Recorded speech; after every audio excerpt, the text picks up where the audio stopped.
Hello दोस्तों, आज की वीडियो में आपका स्वागत है। और आज की वीडियो में हम डिस्प्ले प्रॉपर्टी के बारे में बात करने वाले हैं। हमने लास्ट वीडियो में डिस्प्ले प्रॉपर्टी के बारे में बात करी थी और डिस्प्ले प्रॉपर्टी के अंदर 4 वैल्यूज़ के बारे में बात करी थी। जैसे अगर आपने देखा होगा डिस्प्ले की प्रॉपर्टी की वीडियो, तो आपको पता होगा CSS के अंदर मैंने लास्ट वीडियो में 4 वैल्यूज़ की बात करी थी। Display none, display block, display inline और डिस्प्ले इनलाइन ब्लॉक। ठीक है, अगर किसी को समझ में आया हो तो यार प्लीज़ कमेंट कर देना। ठीक है, अगर कोई भी पार्ट उसमें से तो बता देना। आज हम बात करने वाले हैं डिस्प्ले ग्रिड के बारे में। ठीक है, मैंने अपना HTML की फ़ाइल बना ली है और डिस्प्ले ग्रिड और डिस्प्ले फ्लैग्स दो प्रॉपर्टी के बारे में, वैल्यूज़ के बारे में बात करेंगे। हम इनको क्यों यूज़ करते हैं? हम इनको इसलिए यूज़ करते हैं क्योंकि हमें CSS के अंदर में जब भी लेआउट बनाने होते हैं वेबसाइट के लिए, तो हम इन डिस्प्ले ग्रिड और डिस्प्ले फ्लैग्स को यूज़ करते हैं। ठीक है, मैं इसे ब्राउज़र में ओपन कर लेता हूँ और फिर उसके बाद यहाँ पर H1 लगा देता हूँ, मतलब हेडिंग लगा देता हूँ। ठीक है, ये हमारी पहली हेडिंग है डिस्प्ले ग्रिड के बारे में। तो डिस्प्ले ग्रिड के बारे में थोड़ा बहुत मैं बता देता हूँ। डिस्प्ले ग्रिड क्या है ना, मेजरली यूज़ होती है आपके लेआउट बनाने में। जो रिस्पॉन्सिव लेआउट होते हैं उनको बनाने में डिस्प्ले ग्रिड की प्रॉपर्टी का यूज़ करा जाता है। ठीक है, मतलब रिस्पॉन्सिव का मतलब यहाँ पर ये है कि अगर आपकी वेबसाइट डेस्कटॉप पे खुली हुई है तो आपकी अगर फ़ोन पे खुलेगी तो कैसी होनी चाहिए। ठीक है, तो यहाँ पे सिंपल सा मैं एक डिव लेने वाला हूँ जिसकी क्लास है कंटेनर। ठीक है, मैं बेसिकली क्लास कंटेनर ले रहा हूँ। कंटेनर का मतलब तो आप ज़्यादातर जानते ही होंगे, अगर नहीं तो मैं बता देता हूँ। कंटेनर का मतलब होता है कि ना एक बॉक्स तरह का, एक कंटेनर जिसके अंदर बहुत सारे बॉक्स होते हैं। ठीक है, और मैंने यहाँ 10 डिव लिए हैं। तो मैं एक काम करता हूँ कि ना इसके अंदर ना जो 10 डिव ले रहा हूँ उनकी ना क्लास दे देता हूँ उनको, क्योंकि अगर मैंने ऐसे सिलेक्ट किया तो सभी पे CSS लग जाएगी। ठीक है, सिलेक्टर अगर आपने पढ़े होंगे तो याद होगा, मैंने पहली वीडियो में बताया था कि जिसको भी सिलेक्ट करोगे सभी सिलेक्ट हो जाएंगे। मैंने यहाँ पे इनको बॉक्स नाम की क्लास दे दी है। ठीक है, अब क्या है ना, कंटेनर के अंदर ना बहुत सारे बॉक्स है और मैं इन बॉक्स को ना बना देता हूँ विड्थ हाइट दे के। ठीक है, 100 पिक्सल, मैं 100 पिक्सल दे देता हूँ। ठीक है, और हाइट दे देता हूँ इसको, हाइट मैं यहाँ पर 100 दे देता हूँ या 100 पिक्सल दे देता हूँ। एक काम करता हूँ। ठीक है, और बैकग्राउंड कलर दे देता हूँ रेड। तो इतना आपको समझ में आ गया होगा। और ये नीचे ना एक वर्टिकल लाइन आ गई होगी। ठीक है, ठीक है, ये लाइन आ गई है रेड कलर की। और मैं क्या करता हूँ इसके अंदर कुछ नहीं, बस हाँ, मैं इसमें एक हेडिंग और जोड़ना भूल गया था, डिस्प्ले फ्लैग्स। ठीक है, तो यहाँ डिस्प्ले फ्लैग्स भी मैं जोड़ देता हूँ।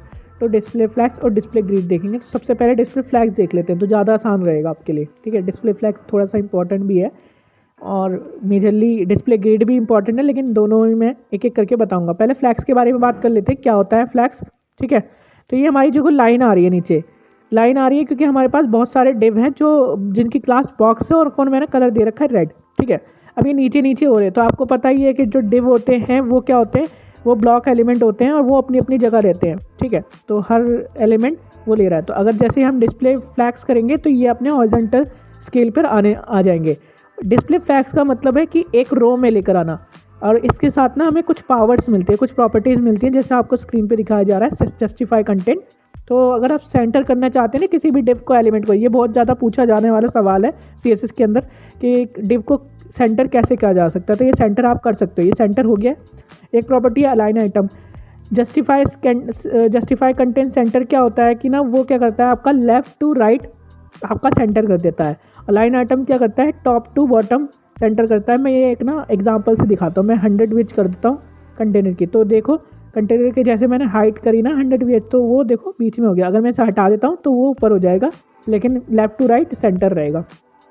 ठीक है, मुझे लगता है कि आपको ये बात समझ में आ गई होगी। ठीक है, और इसको ना आप कोड करके देखें एक बार एग्जांपल। और भी प्रॉपर्टीज़ होती हैं इसकी।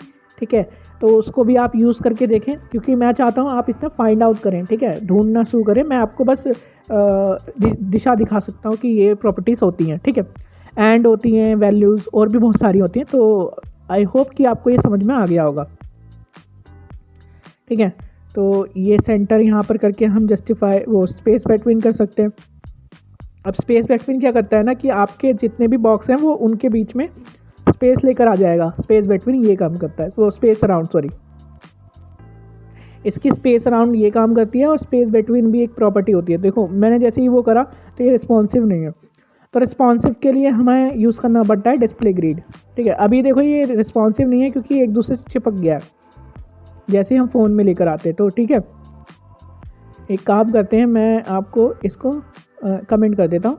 मैं अब ना डिस्प्ले ग्रिड के बारे में बताता हूँ कि ना ये रिस्पॉन्सिव कैसे बनेगा। देखो डिस्प्ले ग्रिड करेंगे, हाँ ठीक है, इसकी प्रॉपर्टी हम डिस्प्ले ग्रिड करते हैं। मैं यहाँ पे H1 हेडिंग चेंज कर देता हूँ, ठीक है। हेडिंग चेंज करने के बाद डिस्प्ले ग्रिड करते हैं। डिस्प्ले ग्रिड किया मैंने, कुछ नहीं हुआ, क्योंकि डिस्प्ले ग्रिड करने के बाद ना हमें कुछ प्रॉपर्टीज़ और कुछ वैल्यूज़ ना हमें मिलती हैं। जैसे ग्रिड टेम्पलेट कॉलम, ये क्या करता है कि टेम्पलेट बनाता है कॉलम का, ठीक है। तो इसमें ना ये प्रॉपर्टी है। तो मैं यहाँ पर ऑटो लिख के देखता हूँ। ऑटो 4 बार मैंने ऑटो लिखा तो 4 बार ना वो डिव आ गया, देखिए। अब आप कहेंगे कि यार 2 बड़ी लाइन है और 2 छोटी लाइन है, ये क्या मतलब है। तो यहाँ पर ना गैप दे दीजिए 20 पिक्सल। तो जैसे ही आप गैप देंगे तो वो बॉक्स के अंदर गैप आ जाएगा चारों तरफ से, ठीक है। तो देखिए ये रिस्पॉन्सिव भी है, 4 ही आ रहे हैं और बड़े में भी 4 आ रहे थे, ठीक है। ये रिस्पॉन्सिव है, इसलिए हम डिस्प्ले ग्रिड का इस्तेमाल करते हैं कि रिस्पॉन्सिव चीज़ें पा सकें, ठीक है। अब यहाँ पे डिस्प्ले ग्रिड में ना और भी प्रॉपर्टी होती हैं, जैसे कि गैप हो गया, गैप के बाद और भी है। जैसे अब यहाँ पर ना ग्रिड टेम्पलेट कॉलम के अंदर ना रिपीट फंक्शन का यूज़ करते हैं, क्योंकि हर बार हम ऑटो नहीं लगाएंगे। अगर 50 डिव है तो ऑटो नहीं लगा सकते, इसलिए हम जितना दिखाना चाहते हैं हम रिपीट नाम के फंक्शन का यूज़ करते हैं।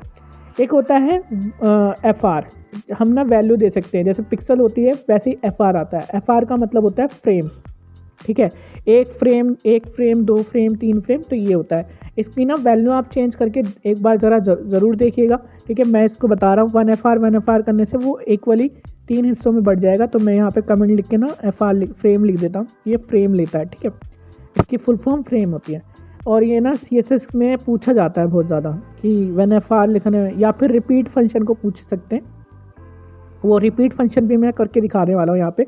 रिपीट फंक्शन का क्या होता है कि ना हम बार 1 FR 10-50 बार नहीं लिख सकते। तो क्या करते हैं हम ना रिपीट नाम के फंक्शन का इस्तेमाल करते हैं। तो यहाँ पे मैंने ये लिखा है, तो कुछ गड़बड़ है यहाँ पे, ठीक है। ये वर्क नहीं किया है, कोई तो रीज़न है। मैंने यहाँ रिपीट लिखे हैं, इसमें 2 वैल्यूज़ आती हैं एक्चुअली में।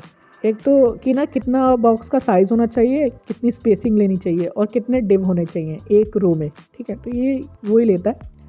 शायद मैं कोई गड़बड़ कर रहा हूँ यहाँ पे, ठीक है, जिसकी वजह से काम नहीं कर रहा है। काम तो करना चाहिए। एक बार क्लिक करके देखते हैं। आप राइट क्लिक करके ना इंस्पेक्ट पे देख सकते हैं कि ये काम कर नहीं रहा है, क्यों नहीं कर रहा।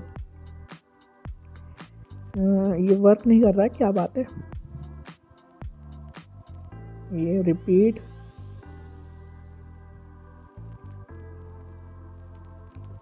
तो ये किसी वजह से काम नहीं कर रहा होगा, क्योंकि मैंने कोई मिस्टेक, अब देखो कोई ना कोई प्रॉब्लम होती है जिसकी वजह से नहीं वर्क कर रहा होगा, क्योंकि हो सकता है कि मैंने लिखने में गलती कर दी हो। ये 1 FR वर्क नहीं कर रहा किसी वजह से। एक बार देखते हैं, इसमें देखते हैं क्या प्रॉब्लम है। 1 FR हटाते हैं, FR तो सही है यहाँ पे। हाँ, इसमें कॉलम नहीं लगा रखा शायद, इसलिए ये ऐसा वर्क कर रहा है। तो देखो अब आ गए अपने 5 आइटम, ठीक है। और 1 FR मतलब अपनी एक हिस्सा ले लो, ठीक है। पूरे में से एक हिस्सा ले लो। तो ये 1 FR इसलिए यूज़ कर रहा था।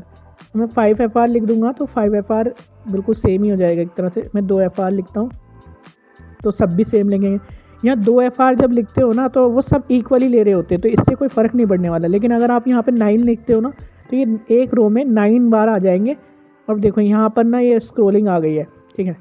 अब स्क्रोलिंग आ गई है, उसी चीज़ को देखने के लिए हम यहाँ रिपीट फंक्शन का इस्तेमाल करते हैं। ये फ्रेम ले रहे हैं, 2 FR 2 फ्रेम।